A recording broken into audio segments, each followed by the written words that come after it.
역대하 35장 20절에서 27절입니다. 남유다의 20왕 가운데 네 번째 마지막으로 선한 왕이었던 마지막 등불로 일컬어지는 요시야가 전사하는 내용을 담고 있는 역대하 35장 20절에서 27절 우리 같이 읽음으로 봤습니다. 시작. 이 모든 일 후 곧 요시야가 성전을 정돈하기를 마친 후에 애굽 왕 느고가 유브라데 강가에 갈그미스를 치러 올라왔으므로 요시야가 나가서 방비하였더니 느고가 요시야에게 사신을 보내어 이르되 유다 왕이여 내가 그대와 무슨 관계가 있느냐 내가 오늘 그대를 치려는 것이 아니요 나와 더불어 싸우는 족속을 치려는 것이라 하나님이 나에게 명령하사 속히 하라 하셨은즉 하나님이 나와 함께 계시니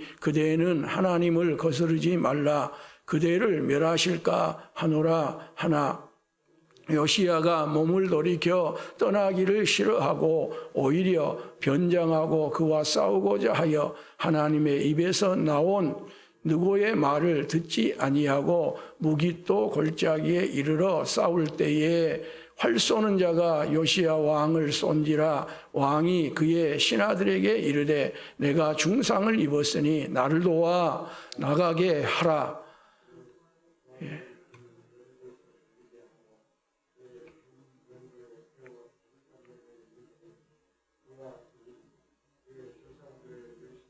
장사되니라 온 유다와 예루살렘 사람들이 요시야를 슬퍼하고 에레미야는 그를 위하여 애가를 지었으며 모든 노래하는 남자들과 여자들은 요시야를 슬피 노래하니 이스라엘의 규례가 되어 오늘까지 이르렀으며 그 가사는 예가 중에 기록되었더라. 요시야의 남은 사적과 여호와의 율법에 기록된 대로 행한 모든 선한 일과 그의 처음부터 끝까지의 행적은 이스라엘과 유다 열왕기에 기록되니라. 아멘. 주전 610년입니다. 지금 이 사건이 일어났던 역사적인 시대가 주전 610년인데요. 이 610년을 전후로 고대 근동, 중동의 정세가 급변을 하게 됩니다. 주전 612년에 당시의 강대국이었던 아수르, 북이스라엘을 무너뜨렸던 아수르입니다. 이 아수르가 새롭게 떠오르는 바벨론, 신바벨론에게 수도였던 저들의 모든 정치, 경제, 문화 중심이었던 니느웨를 잃고 소국으로 전락을 합니다. 이때 또 하나의 강대국이 있어 있는데 애굽이거든요. 근데 이 애굽이 신바벨론의 패권을 막지 아니하면 아수르가 무너짐처럼 자신의 나라도 위협을 받고 무너진다고 하는 이 위급한 위기의 느낌을 가지고 바벨론의 신패권을 막고자 아수르를 도우려고 하는 거예요. 그래서 아수르가 소국으로 떨어지면 자신들도 이 신바벨론에 의해서 위협을 당하기 때문에 아수르를 돕고자 진군을 합니다. 이때 요시야의 선택이에요. 요시야는 아수르가 제기하는 것을 원치 않았어요. 원체 아수르로부터 남유다도 공격을 너무 많이 받았기 때문에 아수르는 무너져야 된다고 생각을 했고요. 이와 같이 아수르가 무너져야 한다고 하는 강력한 신념을 가지고 있었던 선지자가 있었는데 그가 누구예요? 요나예요. 그래서 요나서를 보면 하나님께서 니느웨로 가라 그러잖아요. 그런데 니느웨를 가지를 않고 제가 다시스로 도망을 가요. 왜?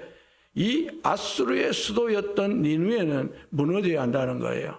그래서 가서 복음을 전하면 회개하면 다시 니느웨가 부흥할 수 있기 때문에 요나가 당시에 좋게 말하면 민족주의적인 애국적인 마음을 가지고 나쁘게 말하면 아주 편협한 마음, 국수적인 마음, 이 마음을 가지고 제가 하나님의 뜻을 순종하지 아니하고 다시스로 도망을 갔다가 큰 바다 물고기에 제가 잡아먹히고 죽을 혼쭐을 나고 다시 니느웨로 갔던 이야기가 있는 것처럼 여기 역시 요시야도 반아수르적인 신념을 강력하게 갖고 있었던 사람이에요. 그래서 아수르를 돕고자 하는 애굽 군대가 자기 지역을 통과해서, 즉 남유다 지역 성지를 통과해서 가는 것을 원치를 않아요.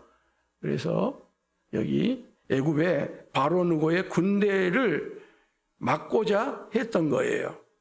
그래서 그 시대의 영웅이었던 바로누고가 사신을 보내가지고 자신의 진군을 막으려는 요시야에게 매우 점잖하게 이야기를 합니다. 매우 격식을 갖춰서 이야기를 해요. 그게 21절인데 유다 왕이여 내가 그대와 무슨 관계가 있느냐? 내가 오늘 그대를 치려는 것이 아니요 나와 더불어 싸우는 족속을 치려는 것이라. 하나님이 나에게 명령하사 속히 하라 하셨은즉 하나님이 나와 함께 계시니 그대는 하나님을 거스르지 말라. 그대를 멸하실까 하노라. 이렇게 애굽 왕 당시 시대의 영웅이었고 위대한 또 큰 힘을 가진 정치 지도자가 요시야에게 점잖게 이야기를 합니다. 격식을 갖추어서. 바로누고는요 자신의 목표가 남유다가 아니라는 거예요. 오직 내 목표는 신바벨론이 강력한 나라가 되는 것을 막고자 하는 거라는 거예요. 요시야 당신과는 전쟁을 원하지 않는다고 분명하게 밝히고 있습니다. 그러니 당신의 땅을 통과해서 가는 것을 허락을 해달라고, 가는 길을 막지 말라고 하는 거죠. 자, 이와 같은 경우는 이스라엘 백성들이 430년 노예에서 출애굽해서 적과 꿀이 흐르는 가나안 땅을 향하여 가는 가운데서도 여러 나라들을 통과하게 되잖아요. 그래서 우리는 당신들을 치려고 하는 생각이 없습니다. 통과하게만 해 주십시오. 그러면 어떤 물질적인 손해도 하나 끼치지 않겠고 당신들이 원한다면 요즘 말하면 통과세도 드리면서 가겠습니다. 그러는데 그 백성들이 그 땅을 지나가는 것을 막아서 하나님 앞에 심판을 받거나 그것이 기억한 바가 되어서 거기에 대한 대가를 치렀던 것을 보잖아요. 근데 지금 요시야가 당신을 치려고 하는 생각이 없습니다. 그리고 당신은 우리의 적이 아닙니다. 그 땅을 통과해 달라고 바로누고가 말을 하고 있습니다. 뿐만 아니라 지금 바로누고는 하나님이 자신에게 명령을 했다는 거예요.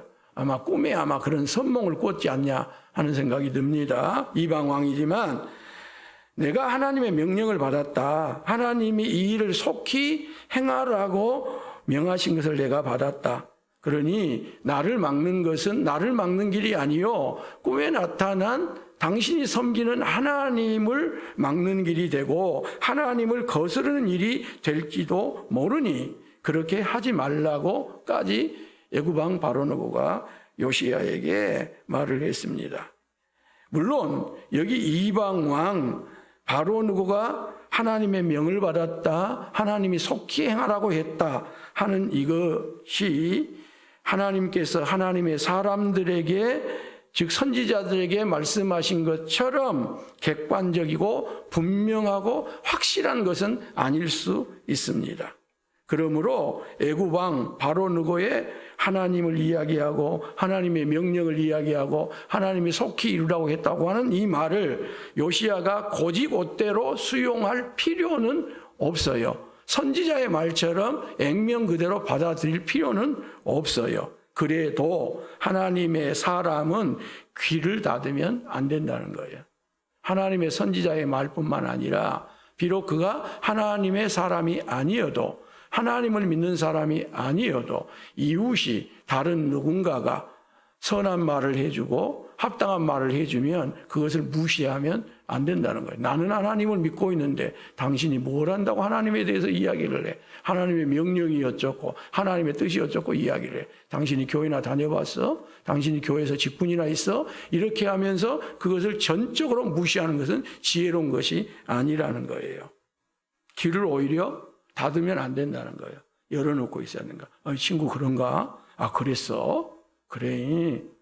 내가 한번 생각해 보면서 깊이 내가 한번 생각해 보면서 내가 한번 기도해 봄세. 이것이 지혜로운 태도고 훨씬 더 성숙한 태도라는 거예요. 신중해야 된다는 거예요. 그런데 요시야는 반아수르적인 신념이 너무 강해요. 네. 이게 요시야의 어쩌면 결정적인 하자입니다. 자신의 신념이 너무 강한 거예요. 그리고 그 신념이 자기 확신으로 말씀이 오든 뭐가 오든 문을 열어놓지를 않고 있는 거예요. 받아들일 여지가 전혀 없는 거예요. 그래서 스스로 자신에게 테러를 자신이 열어줘야 되는데 자신이 자신의 테러를 막아버린 거예요. 마치 전쟁에 참여하면 모든 전쟁에 그래야 되는 것처럼 후퇴할 다리를 끊어버린 거죠. 뒤로 돌아갈 모든 것들을 다 차단을 해버린 거예요. 불질러버린 거예요. 이게 요시야의 모습이었습니다. 요시야는요, 애굽의 바로느고가 한 말이 설령 100% 하나님의 말씀은 아니라고 해도 이 상황에서 비록 저가 이방왕이었고 매우 인격적으로 요시야에게 조언을 한 내용이니 하나님 앞에 더 나아가서 하나님의 뜻을 철저하게 묻고 하나님의 뜻에 순종하려는 자세를 가졌어야 한다. 그 말입니다. 그런데 요시야가 몸을 돌이켜 떠나기를 싫어합니다. 요시야와는 싸우지 않겠다는 바로느고와 기어이 싸우고자 변장까지 하고 무기도 골짜기로 싸우지 않겠다는 바로느고와 싸우기 위해서 전투태세를 취하고 갑니다. 그리고 그곳에서 활 쏘는 자가 쏜 화살을 맞고 중상을 입습니다. 요시야가 전투병거에서 중상을 입었으니 내려집니다. 본인이 내려오지를 못해요. 신하들이 이 중상을 입은 요시야를 전투병거에서 내려가지고 비전투병거, 오늘 버금번거라고 병거라고 이렇게 되어 있는데 이 비전투형 병거에 태워져서 예루살렘으로 빨리 가자고 해서 예루살렘으로 중상을 입고 비전투형 병거에 태워져서 제가 치료를 받기 위해서 예루살렘으로 향하나 성경의 분위기로 보면 예루살렘에 도착하지 못한 채 오는 도중에 비전투 병거에서 전사를 하고 맙니다. 이렇게 남유다의 마지막 등불이 꺼져버린 거예요. 요시야의 죽음에 온 유다와 예루살렘 사람들이 슬퍼합니다. 예레미야 선지자는 요시야를 위하여 애가를 불러서 추모를 했어요. 예레미야가 남유다가 멸망할 것을 슬퍼하면서 썼던 애가가 성경에 있잖아요. 그게 예레미야 애가인데 성경에는 없습니다만은 여기 요시야가 죽은 것에 대해서 애가를 써서 추모를 해요. 그리고 그 후에 이 요시야의 업적이 너무나도 위대하고 대단하고 또 41살의 요절한 그를 안타까이 여기면서 그 후에 정기적으로 애가를 불러서 추모를 해요. 요즘으로 말한다면 국가적인 큰 추모 행사를 요시야를 위해서 해줘요. 그러면 그게 뭔 소용이 있겠어요? 이미 죽어버렸는데. 34장에서 말씀드렸던 것처럼 물론 요시야의 이런 죽음은 자신에게는 곧 닥치게 될 심판을 하나님이 보지 않도록 해주시고 미리 저를 불러가신 것에 대한 축복일 수는 있어요. 그게 개인적으로는 축복일 수 있어요. 그 심판을 미리 피하게 해주시는 죽음이었기 때문에 한편으로는 감사한 일일 수 있어요. 그래서 41살을 살든 더 배를 80을 살든 그 생명의 연수가 꼭 그렇게 중요한 것은 아니에요. 하나님의 관점에서 보면. 그래서 41살에 제가 요절했어도 축복을 받았다 그렇게 말할 수 있어요. 그러나 문제는 뭐예요? 요시야의 죽음으로 인하여 남유다가 망국적 혼란기로 급속하게 떨어져 버렸다는 거예요. 그래서 요시야 이후에 17대, 18대, 19대, 20대 이 왕이 세워지거든요. 그런데 두 사람은 3개월 왕을 합니다. 그리고 포로로 끌려가요. 그 나라는 전혀 기능을 못 해버리는 그와 같은 상황으로 나라가 떨어져 버리고 맙니다.